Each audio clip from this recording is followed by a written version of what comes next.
Et voilà, c'est ça, tu prends un mouchoir, tu te mouches dedans parce que c'est le dernier. Ah coucou! Je suis super ému de vous retrouver pour ce 52e et ultime épisode de Fasciné. Et comme à l'accoutumée, pour la dernière fois, je vais tâcher de vous présenter un top 3 décrescendo des supposés meilleurs films qui s'inviteront mercredi prochain dans vos salles. Donc le 13 janvier.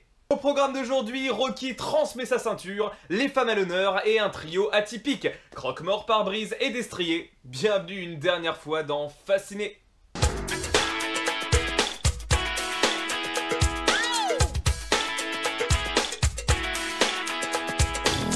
Allez, on garde la pêche et checkons ensemble qui se cache derrière la première place de la semaine.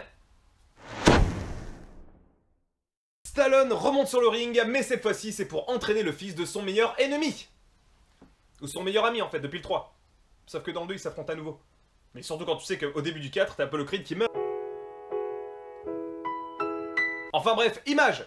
Réalisé par le très jeune mais déjà talentueux Ryan Coogler, pour qui c'est le second projet, Creed est officiellement le 7ème Rocky et fait suite directe à Rocky Balboa, sorti il y a exactement 10 ans.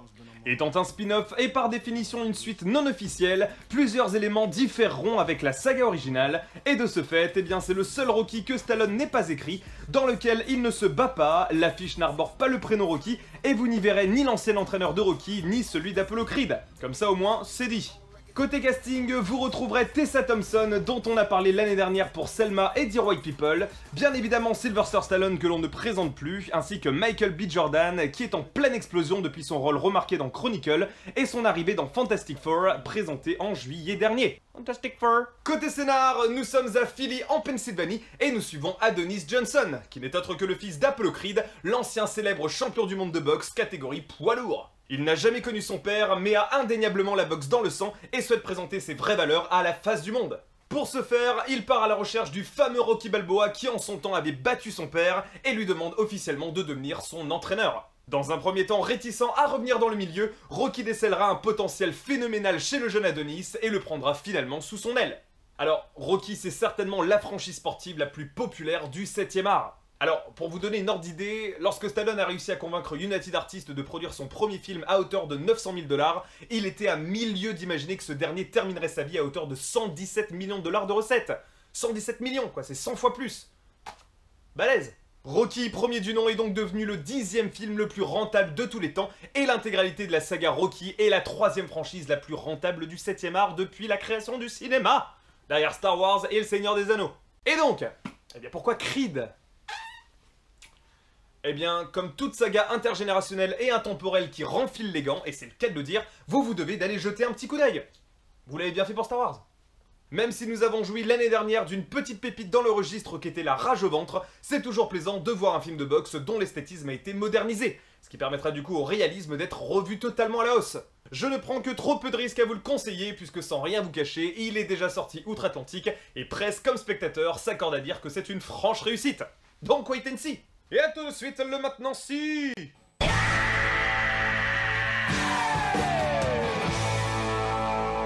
Saviez-vous que lors d'une prise pour Rocky 4, Dolph Lundgren a asséné une droite tellement puissante dans la poitrine de Stallone que ça l'a contraint à passer les 4 jours suivants immobilisé à l'hôpital. Mais bon, c'est sans rancune, hein, puisqu'il partage l'affiche sur les 3 Expendables. Vous le saviez pas tout ça, hein? Eh bien maintenant si.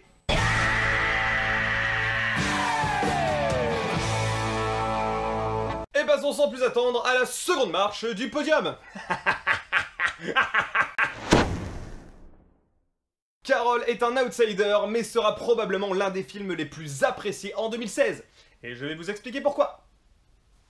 Présenté en compétition et surtout récompensé au Festival de Cannes 2015, Carol est la nouvelle réalisation de Todd Haynes, un metteur en scène trop peu connu du grand écran qui s'est illustré en 2011 avec l'excellente série Mildred Pierce. Ce film est l'adaptation du best-seller éponyme sorti en 1952 qui avait eu une certaine résonance à l'époque puisqu'il rend hommage à la communauté lesbienne qui à l'époque était stigmatisée. C'est d'ailleurs la seconde fois que le réalisateur s'attaque au sujet de l'homosexualité au cinéma après avoir ouvertement et publiquement revendiqué son penchant sexuel pour les hommes.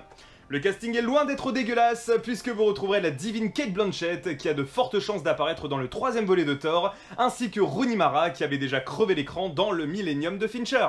David de son prénom. Côté scénar, nous sommes à New York en 1950 et nous suivons Thérèse, une jeune employée d'un magasin coté à Manhattan qui fait la rencontre de Carole. Cette dernière est distinguée et sointe le fric, mais elle est prisonnière d'un mariage dans lequel l'amour s'estompe petit à petit. Leur attirance mutuelle ne se fait pas attendre et très vite, elles vont devoir affronter les différents codes qui régissent leur société qui n'a pas encore connu les 70s et surtout l'émancipation de la femme. Des films gays grand public ayant traité leur sujet avec intelligence et surtout sans maladresse, disons qu'il n'y en a pas eu des masses quoi. Et on illustrera le propos avec deux registres diamétralement opposés. Le drame et la comédie. Les communautés au cinéma, c'est toujours un sujet fragile et délicat, mais l'œuvre originale a tellement été appréciée par les lesbiennes de l'époque que le réalisateur ne prend que trop peu de risques à se mettre qui que ce soit à dos, et surtout s'il suit le roman trait pour trait. Et donc, pourquoi Carole ? Pour être tout à fait honnête, je pense qu'en ce moment, un film capable de diffuser abondamment de la tolérance, il est le bienvenu. Comme je vous le disais, l'homosexualité dans le 7e art dit mainstream n'est que très peu représentée, et je ne doute absolument pas des bonnes intentions du réalisateur. A l'instar de Creed, ce film est déjà sorti sur le territoire américain, et là c'est le succès critique intarissable, puisque Rotten Tomatoes ou encore Metacritic lui accordent respectivement la note de 94 et 96% d'avis positifs. Et c'est considérable. C'est énorme. Comme et tout de suite le maintenant si...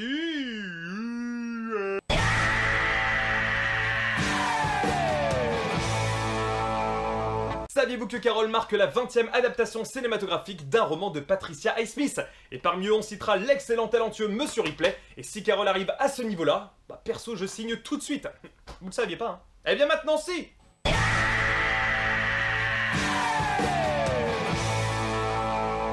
Laissez-moi clôturer définitivement fasciné avec tout de même une petite boule au ventre, et ce sera notre 3e et dernier film. Je ne pouvais décemment pas achever cette chronique sans vous présenter un dernier film français, et j'avoue que le casting m'a pas mal convaincu. Image! Réalisé par Marion Vernou qui revient 2 ans après Les Beaux Jours avec Fanny Ardant, Et ta sœur est une comédie française qui sera distribuée par Le Pacte. Tourné en Bretagne du 20 octobre au 3 décembre 2014, ce film a été présenté au Festival international du film de Seattle le 23 octobre 2015 et au Festival international du film francophone de Tübingen 2015 en Allemagne. Le casting sera porté par 2 vedettes féminines du grand écran que sont Géraldine Nakache ainsi que la magnifique Virginie Efira qui n'avait laissé aucun mal de marbre dans la comédie 20 ans d'écart aux côtés de Pierre Ninet. Mais mon véritable coup de cœur est du côté masculin puisque parmi les rôles principaux vous retrouverez Grégoire Ludig qui n'est autre qu'un des membres du Palma Show, mais évidemment on va y revenir. Côté synopsis, nous sommes à Paris et nous suivons Pierrick qui est endeuillé par la mort de son frère. Pour lui redonner du baume au cœur, sa meilleure amie Tessa lui propose d'aller se ressourcer dans sa propre maison familiale. Sauf que... à son arrivée, il se rend compte que la maison n'est pas si vide que ça, puisque la demi-sœur de Tessa est également venue se vider l'esprit. Les deux personnages vont donc devoir cohabiter jusqu'au retour de Tessa entre embarras et révélation. Alors il y a de cela quelques années, bientôt 5 d'ailleurs je crois, je tombais malgré moi et pour mon plus grand plaisir sur les premiers sketchs de Very Bad Blague. Et pour être tout à fait honnête, je suis tombé totalement accro dès le premier épisode. Si les inconnus devaient avoir des fils spirituels dans le métier, ce serait indéniablement eux. C'est drôle, c'est inventif et c'est surtout très bien écrit. Et rappelons que c'est l'une des bases de l'humour et que certains ont certainement dû perdre en chemin. Everything is possible, the Lord of Espoir. Rappelons d'ailleurs que le premier véritable film du Palma Show sortira en cette fin d'année et s'intitulera La folle histoire de Max et Léon. Et j'ai plus que hâte. Et donc, pourquoi Et ta sœur ? Tout simplement parce qu'après avoir passé cette petite année cinématographique à vos côtés, entre blockbuster à tire-larigot et première place essentiellement tournée vers le cinéma américain, je voulais rendre un léger hommage à notre industrie qui, une fois de plus, nous a laissé de belles petites pépites.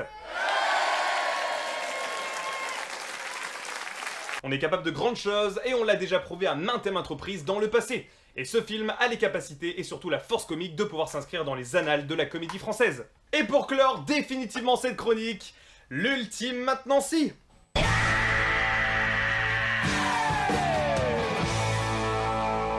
Saviez-vous que ce film est le remake américain d'un film sorti en 2013 avec Emily Blunt et Mark Duplass? Et hormis les lieux et les personnages qui ont été renommés, le synopsis est exactement pareil.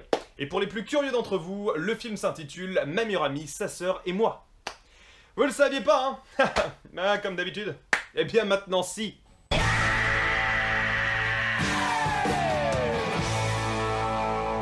Voilà! Quoi vous dire?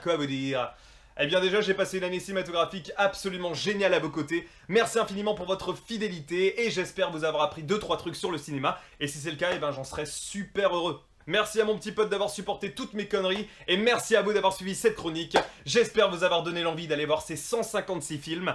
Et si c'est pas le cas, ben... tournez-vous vers la musique. Brisons nos frontières. 1 million de bisous, 2 millions de bisous, portez-vous bien, ciao. Et rendez-vous dans les salles obscures. J'espère que le cinéma va vous fasciner. But you only need the light when it's burning low. Only miss the sun when it starts to snow. You only know you love her when you let her go. Only know you've been high when you're feeling low. Only hit the road when you're missing home. Only know you love her when you let her go. And you let her go.